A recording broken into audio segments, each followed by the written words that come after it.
Hey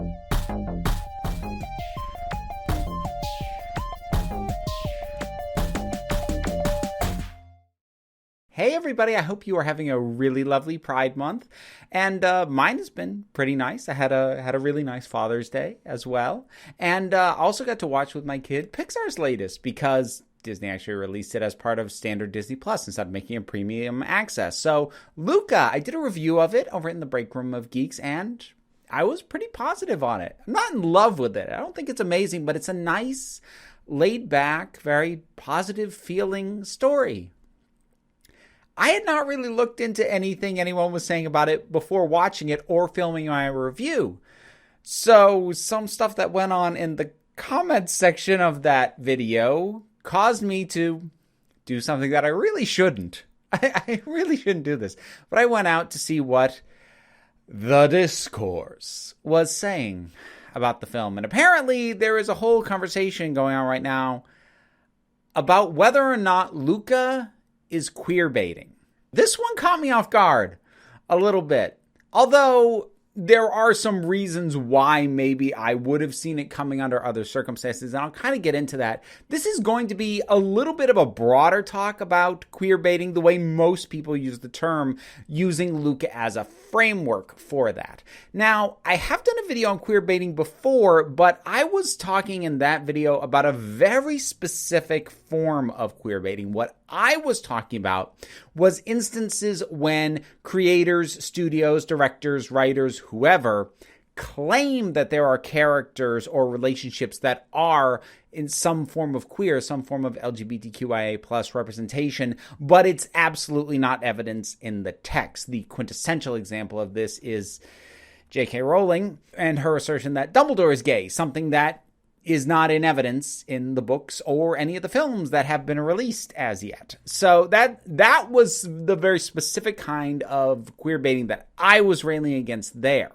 The queerbaiting that this is being accused of is a bit different than that, because the makers very specifically said a couple months before this came out that this is not a love story for any characters. It's not even a matter of, oh, no, the characters are straight. They didn't actually say that. They just said the movie's not a love story.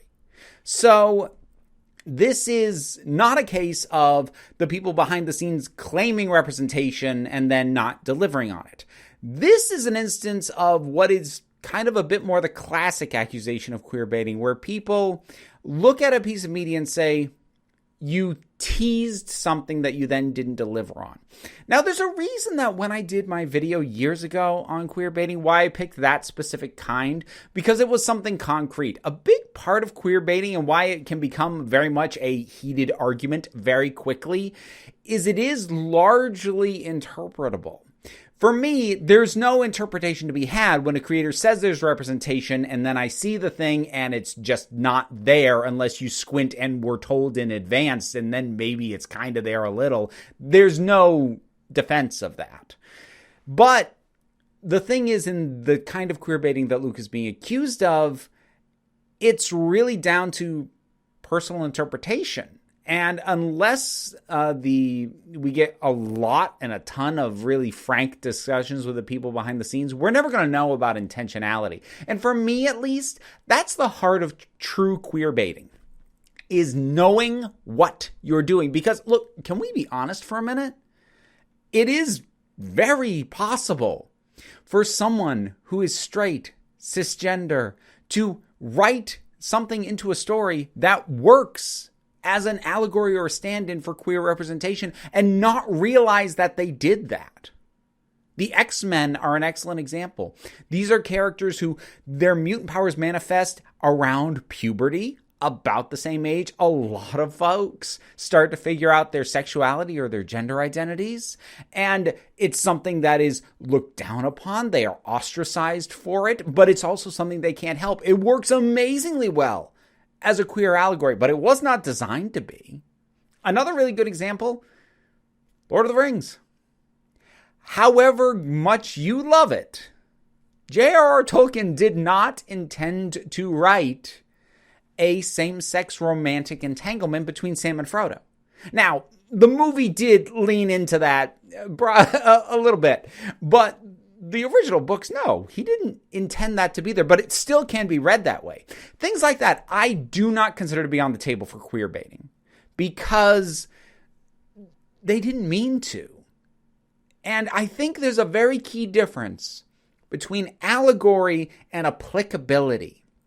Because to look at Luca for a minute, and I will avoid spoilers as much as I possibly can on this. Right now I'm just going to talk general premise. In Luca, you have these undersea people that the surface considered to be sea monsters. Luca is one of these. When he comes above ground, he looks human. When he's dry, so he passes. He meets another one like him who wants to be more involved in the surface world. They are feared by the people on the surface. They are called monsters. It is believed that they are dangerous. They bond very closely with each other, and they do eventually find other people that they would like to be more open with who they are about, but they just fundamentally believe it isn't safe. This absolutely works and is applicable as a queer story. And of course, the two main characters, Alberto and Luca, these two boys have a wonderful relationship and a wonderful bond. And I even said in my original review that you can read it that way. But it's also applicable to a ton of other things. You could apply that same kind of mentality to, my gosh, almost anything.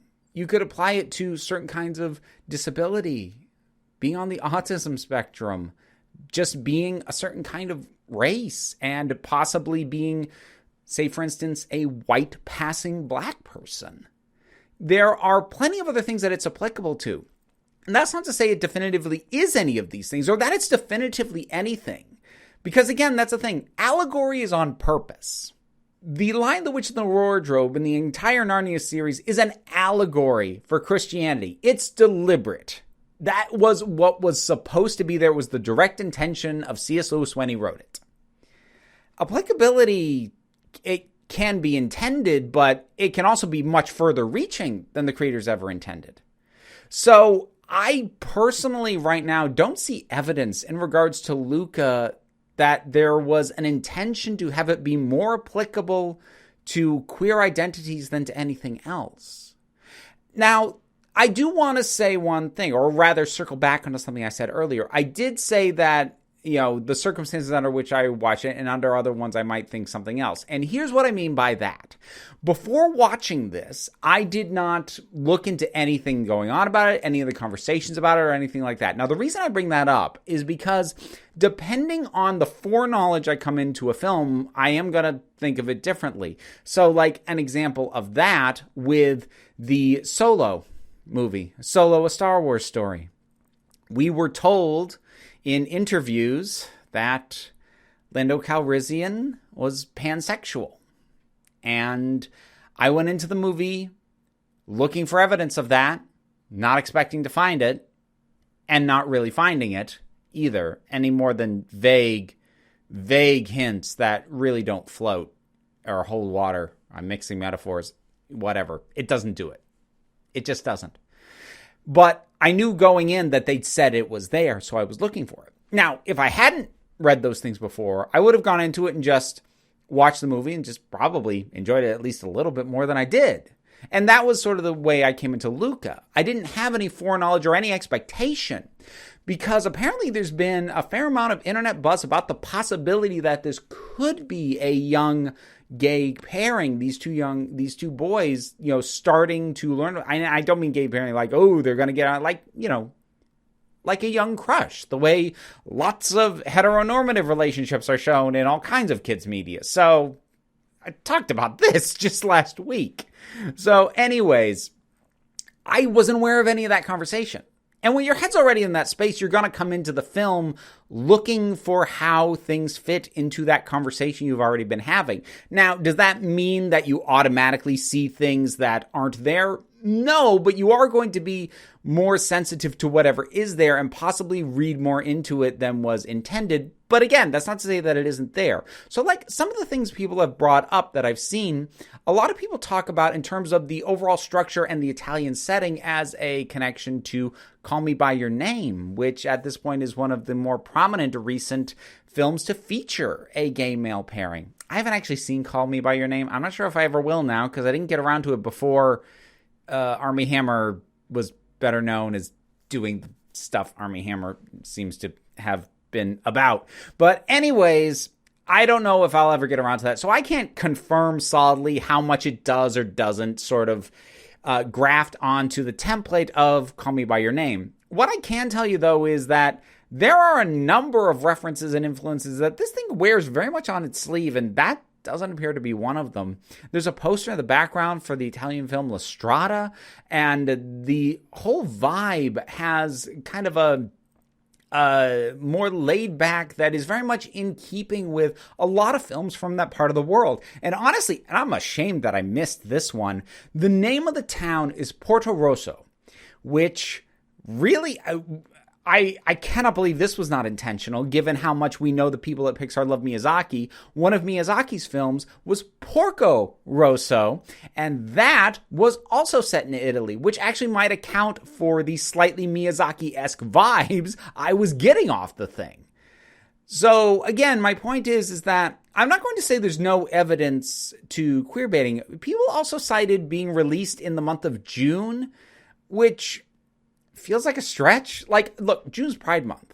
That's well known at this point. Disney definitely knows it. They sell enough Pride merchandise during the month.